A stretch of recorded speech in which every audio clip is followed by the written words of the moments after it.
irmãos? Está todo mundo feliz aqui nessa noite? Aleluia. Eu queria que você repetisse nessa noite: Cristo vive em mim. Amém? Você pode falar aí: Cristo vive em mim. Já não vivo mais eu. Aleluia. Irmãos, que poder é esse de nós reconhecermos que é Cristo que vive em mim. Já não vivo mais eu. Aleluia. Ah, se nós lembrássemos disso a todo instante, que é Cristo que vive em nós. Já não somos nós que vivemos a nossa vida, mas Cristo em nós. Amém? Enquanto estava sendo ministrado ali, eu falei: glória a Deus, é o Senhor que vive em mim. Que você possa falar com convicção nessa noite ao seu coração: é Cristo que vive em mim, já não vivo mais eu. Amém? Deus sabe por que eu estou falando isso nessa noite. Mais questões seriam resolvidas se nós encarássemos essa realidade e vivêssemos essa realidade em nossas vidas. Amém? Eu estou muito feliz de estar aqui nessa noite. Muito obrigada pelo convite, de estar aqui participando nessa galeria aqui da igreja, de trazer essa palavra com tanta responsabilidade, com essa comemoração tão importante para a igreja. Que Deus abençoe você, abençoe o seu coração e a sua casa. Que Deus abençoe cada ouvinte nessa noite. Que o nosso coração seja terra boa. Que sejamos nessa noite regenerados em Cristo Jesus. Que possamos dar glória a Ele em nome do Senhor Jesus. Amém? Sinta, irmão, a presença de Jesus no seu coração nessa noite. Sinta o poder que Ele tem sobre nossas vidas. Aleluia. E de tudo vai fluir com mais leveza, com mais alegria no nosso coração. Tudo que nós fizermos será com mais verdade, quando nós sentimos a presença de Cristo em nossas vidas. Amém? Glória a Deus. Eu já ouvi uma pregação há muito tempo atrás, e o tema é: o que Cristo faria se Ele estivesse em meu lugar? E às vezes nós precisamos, né, pastor João, perguntar: o que faria Cristo em meu lugar? O que faria Cristo? Amém? Nós devemos fazer essa pergunta em nossas vidas. Eu estou feliz de estar aqui nessa noite com os irmãos para falar um pouco desses pilares que vêm sido tratados nos últimos 3 domingos. Nós temos falado aqui da Reforma Protestante, dos 504 anos da Reforma, dessa libertação, né, da prisão a qual a igreja vivia, e foi uma libertação para a igreja começar ali o tempo da reforma. A história diz que no dia 31/10/1917 foi um marco para a igreja, para o protestantismo, porque foi a reforma, foi a libertação da igreja, né? Jesus já tinha feito tudo pela igreja, mas os homens queriam mérito por aquilo que Jesus tinha feito, como se a obra de Cristo não tivesse sido acabada, não fosse suficiente. Foi necessário vir a reforma para abrir os olhos, né, de todos que sim, a obra de Cristo foi suficiente. Amém? A obra de Cristo sim foi suficiente, e nós podemos, através dessa obra, sermos livres daquilo que nos aprisionava, daquilo que nos condenava. É simples. É necessário apenas crer que Cristo vive em nós e que Ele é suficiente, aleluia, em nossas vidas. Glória a Deus. Irmãos, e como é importante conhecer a história da igreja. Creio que muitos não conhecem. E quando eu vi o número ali, 504 anos, eu lembrei que nós começamos aqui a falar sobre a reforma quando ela fazia 500 anos. Lembra, Wesley? Foi quando ela fez 500 anos que nós começamos a trazer para o altar, em dias específicos, essa reforma, a lembrar da história da igreja. E como tem sido bom, porque a gente tem visto os jovens crescer e os velhos que não conheciam acerca da reforma da igreja. Isso é um marco também para nós aqui da nossa igreja. E nós temos falado dos fundamentos essenciais e bíblicos dessa reforma, que é muito importante ressaltá-los, que eles são necessários, né? Como disse o nosso irmão Wesley, o irmão, e é comum citar o Wesley, tá? Aqui na igreja e em outras igrejas também citam o Wesley, amém? Ele falou na sua pregação, na primeira sola, ele falou das 5 somentes dos 5 somentes, que são os 5 somentes, né, fundamentais ou talvez os principais, a qual a igreja está fundamentada para viver esse novo tempo da reforma, esse novo tempo. E os 5 somentes que o Wesley disse aqui, ele diz que somente a Escritura, somente a graça, somente a fé, somente a Cristo, somente a glória a Deus. Aleluia. Esse é o 5 somente. E a gente fica assim, quando eu vou conhecer uma igreja, qual que é o 5 somente que essa igreja está fundamentada, né? A gente tem que, no mínimo, saber isso. Porque é isso. Isso que é importante. Porque se eu sou protestante, eu protesto que eu preciso viver pelo menos esses 5 pilares aqui na minha caminhada. Isso é essencial, é necessário e é bíblico. Nós não podemos esquecer disso. E hoje nós vamos falar do somente Cristo. Amém? Somente Cristo. Eu sou salvo crendo nos méritos de Cristo. Amém? Eu sou salvo crendo nos méritos de Cristo. Aleluia. E como o louvor falou meu coração nessa noite, como Cristo foi exaltado, foi bendito nessa noite, em meio aos louvores aqui. Glória a Deus. Como foi revelado a glória, a graça de Jesus Cristo através dos louvores nessa noite. Aleluia. E recapitulando um pouco, quando o Wesley ministrou, ele falou ali da sola escritura, que é o princípio formal desses pilares. Mateus veio falando, né, da sola fé, que é o princípio material, falou também da sola graça, que é o fundamento da graça do Senhor, e hoje nós vamos falar da sola Cristo, que é a manifestação da graça do Filho de Deus. E no final disso tudo, o que vai acontecer? Tudo isso vai dar glória a Deus. Tudo isso revela a glória de Deus que deve ser dada. Amém? Por todos é necessário. No final disso tudo, Deus será glorificado. Aleluia. Irmãos, e é importante que quando nós formos falarmos da reforma, é preciso nós lembrarmos o contraste da Igreja Romana Católica acerca da reforma, né? É necessário que nós entendemos o que eles pensavam a respeito, por que se deu isso. É necessário lembrarmos o porquê desse protesto, porque a Igreja Universal Romana ali, católica, ela tinha um pensamento diferente, não estava de acordo com a Escritura, e bem sabemos que o cristão ele anda conforme a Escritura, não é verdade? Nós temos que crer nisso. Eu sempre, quando eu vou falar de religião com alguém, eu falo, qual que é a sua regra de fé?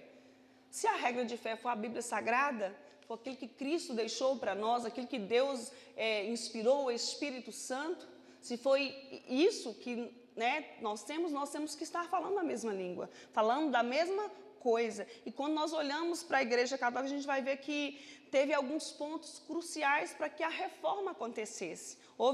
Foi necessário os reformadores iniciar essa reforma por causa desses pontos que não coincidiam, não eram verídicos dentro da Bíblia Sagrada. Então é importante nós ressaltarmos isso, porque não somos apenas um povo que rebelou, ficou rebelde, como muitos pensam, mas temos fundamentos dentro da palavra do Senhor.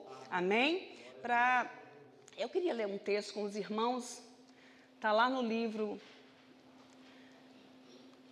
de 1 Timóteo, capítulo 2, aleluia.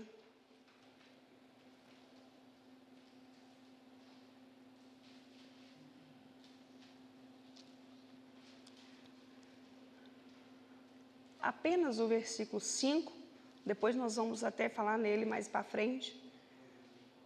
1 Timóteo, capítulo 2, versículo 5, nos fala assim: porque há um só Deus e um só mediador entre Deus e os homens, Jesus Cristo, homem. Amém? Somente até aí. Senhor Deus, podeis assentar. Senhor Deus, te damos graças nessa noite pela tua presença, pela tua graça, pela tua misericórdia. Estamos sensíveis para ouvir a tua voz esta noite.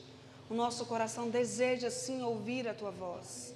Deus, que cada um que esteja aqui nessa noite e seja feliz com a tua presença.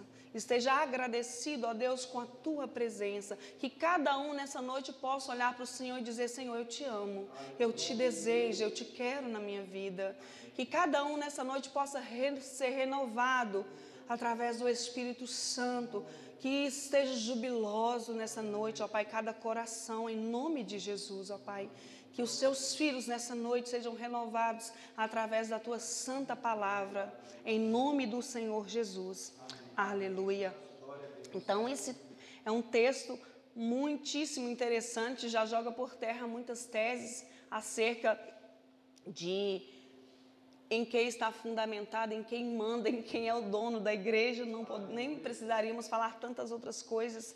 A igreja romana, ela afirma que o Papa era a pedra fundamental da igreja, que era o Papa que era, né, o edificador, que não possuía um outro amparo a não ser papal para ser o dono da igreja. Mas foi necessário os reformadores protestar contra isso. Não é verdade? Nós não aceitamos essa inverdade no que diz respeito isso da igreja. Porque se nós olharmos, né, a forma como a igreja romana católica ela prega, a gente vai ver que Pedro nunca foi papa. E o Papa não é um substituto de Pedro, jamais, se nós formos olhar para dentro da palavra do Senhor. Que a igreja só tem um fundamento, amém? Ele só tem alguém que é o centro da igreja.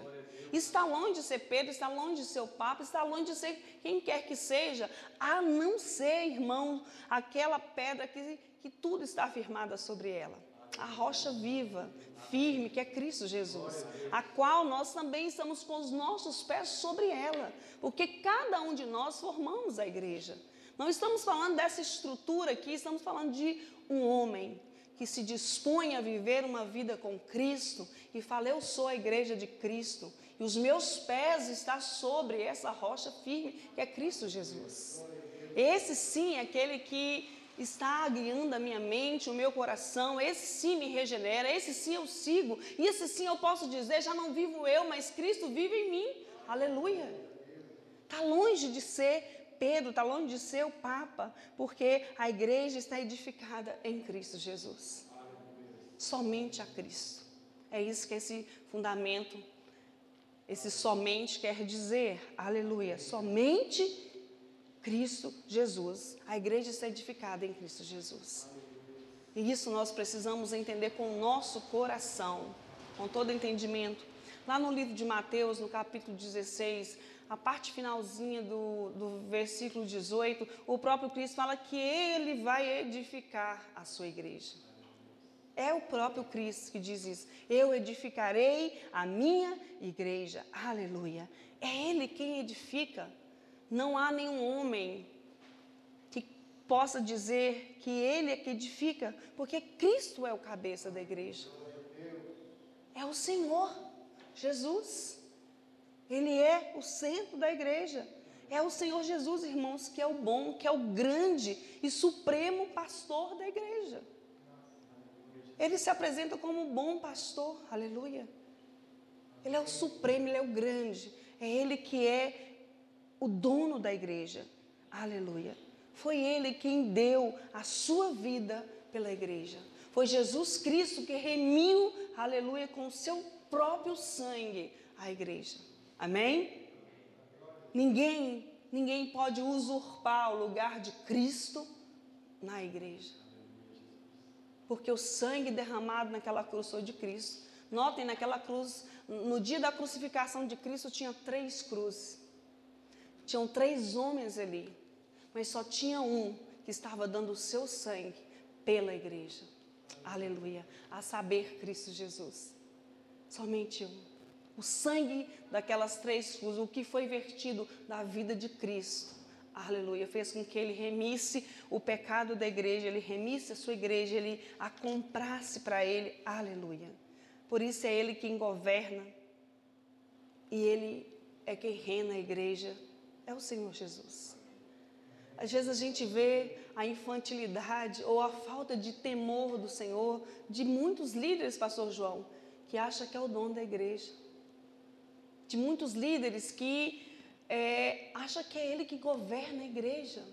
põe aquela chavinha da porta ali no bolso e acha que a igreja é dele. Essa semana mesmo eu tive a oportunidade de conversar com uma pessoa que a igreja dessa pessoa só tem 2 chaves. Uma fica com a pastora e a outra fica com o pastor, que é o esposo dela. Mais ninguém. Nem para fazer uma limpeza, fazer uma oração. E eu contei como que é a igreja que funciona. Eu acho que até falei demais. Porque a igreja não é do pastor. Não é. E quantos líderes Wesleys, sem temor ao Senhor, achando que é o dono da igreja. E eu não quero falar de uma esfera longe, papal, não. Eu estou falando no nosso meio. Quantas pessoas se achando, mas quem governa a igreja é o Senhor Jesus Cristo e Ele vai governar por toda a eternidade. Porque somente a Cristo, aleluia, na igreja de Deus não tem espaço, irmãos, para bispo universal, não tem espaço de maneira nenhuma para alguém que quer usurpar o lugar de Deus. Amém? Porque o Senhor, Ele é o dono da igreja. Jesus Cristo é o cabeça da igreja. Ele é o centro da igreja. Aleluia. Ele é o dono da igreja. Como nós lemos lá em 1 Timóteo, no capítulo 2, no versículo 5, que há somente um mediador entre Deus e os homens. A saber quem? Jesus Cristo.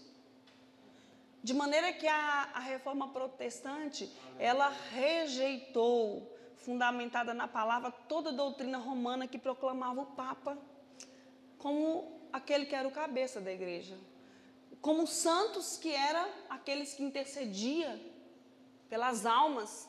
Irmão, você já reparou para ver quantos santos? Quem já frequentou a igreja católica sabe quantos santos. Todo dia tem um santo. Pega uma folhinha, aquelas folhinhas marianas, todo dia tem 1, 2, 3 santos. E todos esses são intercessores, todos esses têm acesso direto. Irmãos, mas nós acabamos de ler que há somente um mediador entre Deus e os homens. Jesus Cristo. Somente Jesus Cristo. Aleluia. E a igreja romana, ela proclama o Papa como o pontífice. Como aquele, irmãos, que tem jurisdição e autoridade sobre a igreja. Como aquele irmão que é a autoridade máxima dentro de uma igreja. Mas a palavra do Senhor nos diz que somente Jesus Cristo é o mediador. Aleluia. O supremo mediador entre Deus e os homens. Não é o Papa, não é Maria, não é o Santo, não é nenhum dos homens descritos pela Bíblia, nenhum deles, a não ser Cristo Jesus. Eu estava conversando mais cedo com o Mateus e falando, né, que esses homens, principalmente a gente estava falando de Maria, que a igreja venera tanto ela, coloca ela num patamar, né, maior que Cristo muitas vezes, ou igual a Cristo. Fala muito mais de Maria na igreja católica do que de Jesus Cristo. Coloca, né, nessa diferença, ela era uma receptora da graça. Como todos nós também somos receptora da graça. Mas mediador, aquele que vai diante do Pai, aquele que fala que ninguém vai ao Pai se não for por Ele, é Jesus Cristo. Que Ele é o caminho, aleluia. Lá em João 14, ele fala que ele estava indo, aleluia, preparar um lugar aonde? Perante Deus, aleluia. É ele que estava indo preparar. Quem ia rogar o Espírito Santo para consolo da igreja? Jesus Cristo. Para quem que ele ia rogar? Para o Pai. Porque só Ele tem acesso ao Pai. Aleluia. Somente Jesus Cristo. Aleluia. Há um só mediador. Esse mediador, irmãos, eu quero dizer que Ele é o caminho, a verdade, a vida. E nós precisamos crer que somente por Ele nós conseguimos chegar ao Pai. Somente através de Cristo Jesus. É por isso que somente Cristo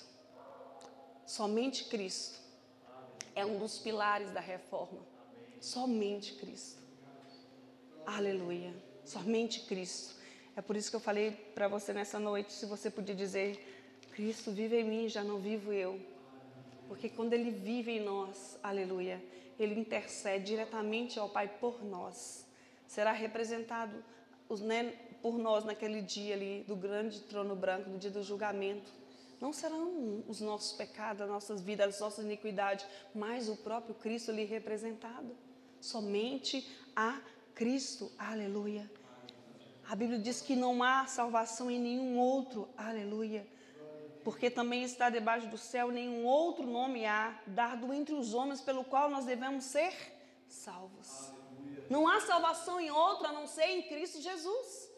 Aleluia. Não há salvação em outro, a não ser em Cristo Jesus. Irmãos, olha como que a Bíblia fala da centralidade de Cristo, da exclusividade de Cristo. É nenhum. Never. Não há nenhum, a não ser Jesus Cristo, Salvador, o nosso Salvador. O sacrifício expiatório de Cristo na cruz é o único fundamento da nossa salvação. Amém?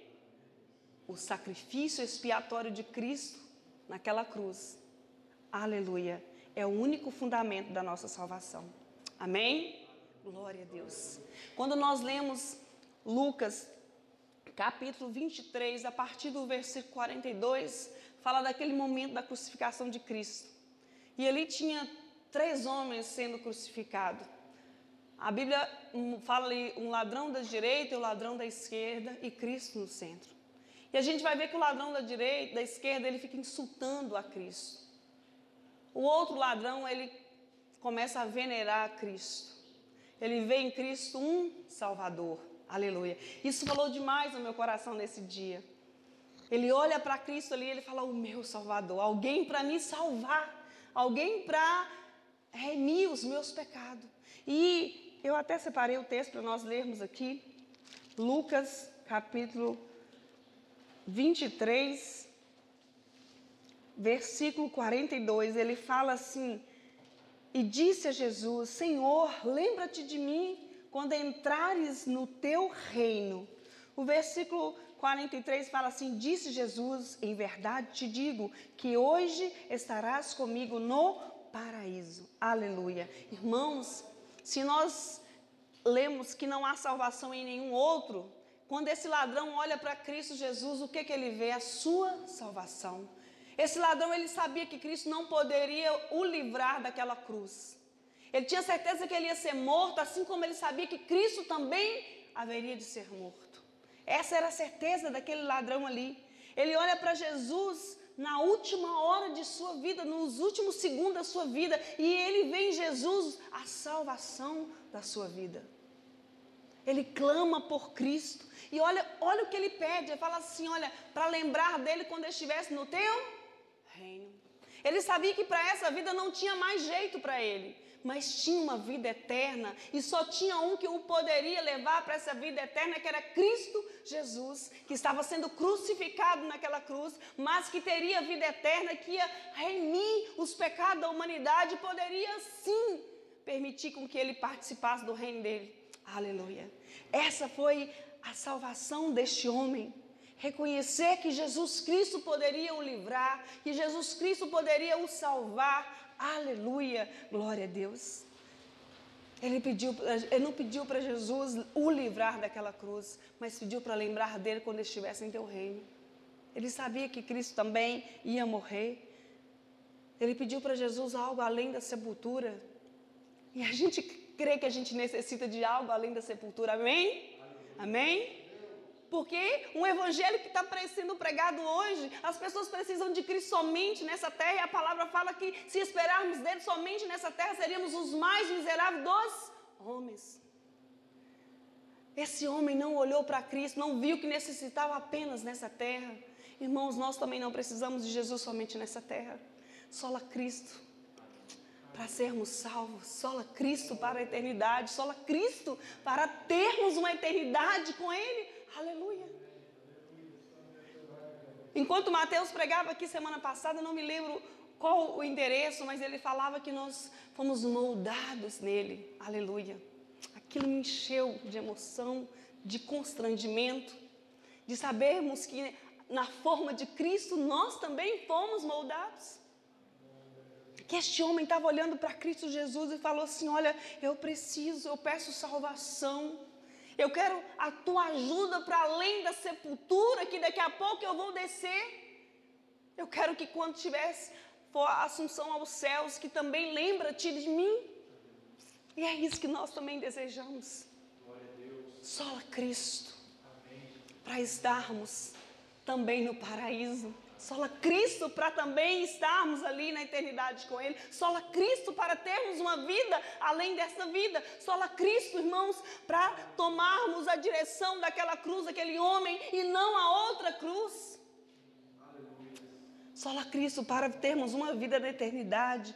Aleluia. Este homem olha para Cristo, ele reconhece que ele é pecador. Ele reconhece que Cristo é quem salva. Mas eu creio que isso não é o mais importante. O mais importante é que ele se volta para Cristo. Aleluia. Porque muitos talvez conhecem os fundamentos da igreja, mas não se volta para Cristo de todo o seu coração. Não se volta para Cristo como se deve voltar. Que nós possamos nos voltar para Cristo, reconhecer que somos sim pecadores, que sim, somente Cristo salva, mas voltar para Ele e falar: Senhor, me salva. Eu quero estar na eternidade com o Senhor. Aleluia. É preciso voltarmos o nosso coração para o Senhor e desejar cantar a canção que foi cantada aqui nessa noite. Já não vivo eu, mas Cristo vive em mim. Aleluia. E engraçado que nesse versículo a gente percebe que a salvação não é pelas obras, Mateus. Não é, nunca foi. Qual que era a obra deste homem? Obra de ladrão. E qual que é a sentença de ladrão? Qual que é? Se fosse pelas obras, este homem não ia ser salvo. De maneira nenhuma. Era um ladrão. Mas aí a gente lembra que a salvação não é pelas obras. Aleluia. Não é aquilo que você faz, executa na sua vida. Não é isso. Não é a graça de Deus derramada sobre nós, através da vida de Cristo Jesus. É saber que Deus, Ele derrama a sua graça, mesmo nós não merecemos, através da vida de Cristo Jesus. Aleluia. Eu quero te dizer nessa noite, não é pelas obras, não é por você estar aqui nessa noite, não é por você ser um bom pai, não é por você ser um bom filho, não é por você ser uma boa esposa, não é por você ser um bom patrão, é pela graça de Cristo. É pela graça, é pelo favor imerecido derramado em nossas vidas através de Cristo Jesus. E isso é evidenciado nessa passagem, no último milagre de Cristo ali, de salvar aquele homem, de salvar a humanidade. Porque este foi o último milagre ali naquele momento de Cristo como homem, enquanto o seu sangue corria nas veias, enquanto tinha fôlego de vida como homem. Este foi o último milagre na cruz. Aleluia. Permitir que nós pudéssemos também ter essa vida, depois que essa vida aqui passasse. E foi isso que Cristo fez na vida daquele homem. Não pelas obras daquele homem. Porque, irmãos, a salvação não é pela obra. Não é por aquilo que você faz para Deus, mas é por aquilo que Deus faz por você. Não é por aquilo que nós fazemos por Senhor. Aleluia. É sobre o que Ele fez por nós em Cristo Jesus. É isso. É sobre o que Ele fez por nós em Cristo Jesus. Agora você olha a contradição da igreja. Você acha que este homem estaria no paraíso? Ou ele teria que ficar ali 100 anos, 200 anos no purgatório, expurgando os seus pecados? Ele teria que passar quanto tempo ali, expurgando os seus pecados? Centenas de anos. Mas a Bíblia diz que assim que Cristo, versículo 46, entregou ali o seu Espírito ao Pai, que ele imediatamente foi para o paraíso. E assim também como aquele ladrão desceu à sepultura, no mesmo dia, ele pôde experimentar do paraíso, e não sozinho. Jesus estava com ele. Jesus Cristo estava com ele ali no paraíso. Ele também entrou na glória, foi imediatamente quando o ladrão ali arrependeu, houve arrependimento. Ele morreu, ele entrou ali no paraíso com Jesus.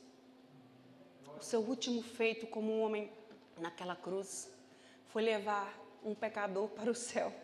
Aleluia. Foi levar um pecador para o céu.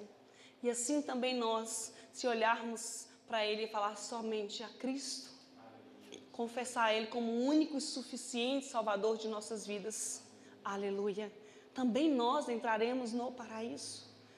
Não tivemos o privilégio de estar ali no lugar daquele ladrão, mas hoje nós temos um privilégio de também ser um pecador e poder experimentar dessa mesma graça, experimentar dessa mesma glória, de morar nesse mesmo lugar, se olharmos para Cristo Jesus, aleluia, e entender que Ele é o nosso Salvador e aceitar o sacrifício dEle naquela cruz ali. Amém? Precisamos entender isso. E o que a igreja romana contestava, irmãos, cai por terra todas as vezes que nós lemos esses versículos aqui, todas as vezes que nós somos direcionados a perceber como Cristo cuidadosamente nos salvou, todas as vezes que nós nos deparamos nas Escrituras da preocupação, do cuidado, do grande amor de Cristo em nos salvar. E, irmãos, o sofrimento é aqui. Porque não que estamos expurgando, mas é que nós vamos nos arrependendo dos nossos pecados. E aceitando o sacrifício de Cristo na cruz, aleluia, para vivermos com Ele. Jesus disse, está consumado, aleluia. O trabalho já foi feito, a expiação já foi feita, a expiação foi plena, não ficou nada para mim e para você fazer. Restou apenas acreditar e declarar que somente a Cristo, aleluia, somente a Cristo. Jesus disse, está consumado, o trabalho está feito, a expiação foi plena. Não tem nada para você fazer, Laura, não tem nada para você fazer, Débora. Apenas acreditar e aceitar o sacrifício de Cristo. Foi isso que aquele ladrão fez. Falou assim, olha, quando estiveres no teu reino, lembra-te de mim. Aleluia. E olha a grande resposta de Jesus. Hoje mesmo estarás no paraíso comigo. Olha a comunhão daquele ladrão na cruz. Para onde ele foi diretamente. Uma vida talvez de sofrimento, de miséria, de coisas terríveis que passou na terra. Houve arrependimento e imediatamente aonde que ele estava. Sabe por quê? Porque o Senhor ele tem esse poder de nos transportar das trevas para a sua maravilhosa luz. É só Ele que tem essa condição de nos tirar das trevas e nos levar para a sua maravilhosa luz. Que nós possamos aceitar o sacrifício de Cristo e dizer, já não vivo eu, mas Cristo vive em mim. Somente Cristo na minha vida. Amém? Eu quero orar por você nessa noite. Senhor Deus e Pai, sim, nós aceitamos, ó Pai, o sacrifício de Cristo naquela cruz como suficiente para perdoar os nossos pecados, para nos transportar das trevas para a sua maravilhosa luz, para nos garantir, ó Deus, um lugar na glória com o Senhor, Pai. Assim como o pecado deste homem foi perdoado ali, nós cremos que o nosso pecado também foi perdoado, Senhor. Nós cremos que em Cristo Jesus nós também desfrutaremos da glória, do reino eterno, de uma vida completa, de uma vida em comunhão com o Senhor. Sim, meu Pai, nós confessamos nessa noite que nós cremos, nós aceitamos, sim, nós sabemos, ó Pai, que a expiação ela foi completa, só resta nos crer em Ti, confessar ao Senhor e viver uma vida aqui te desejando, ó Pai. Nós queremos Te agradecer nessa noite. Muito obrigada, Senhor. É além daquilo que nós merecíamos, ó Pai. Deus, nós sabemos sim que não é pelo que nós fizemos, mas é o que o Senhor tem feito por nós. Não é o nosso merecimento, mas é a Tua graça, Senhor. Não é, Pai amado, aquilo que nós fazemos aqui nessa terra, mas é aquilo que o Senhor já fez para cada um de nós no céu, ó Pai. E nós queremos Te agradecer nessa noite. Deus, que cada irmão seja renovado a persistir nessa caminhada, a não desistir, a estar firme, ó Pai, a confessar o Senhor diariamente como suficiente Salvador, a desejar viver essa glória com o Senhor, Pai. Renova, Senhor, espiritualmente cada irmão aqui nessa noite a desejar a tua presença e viver com o Senhor, em nome do Senhor Jesus. Amém e glória a Deus, irmãos. Então nós precisamos somente crer, aleluia, e entender que ninguém vai ao Pai se não for por Jesus. Amém? Eu agradeço a oportunidade em nome de Jesus.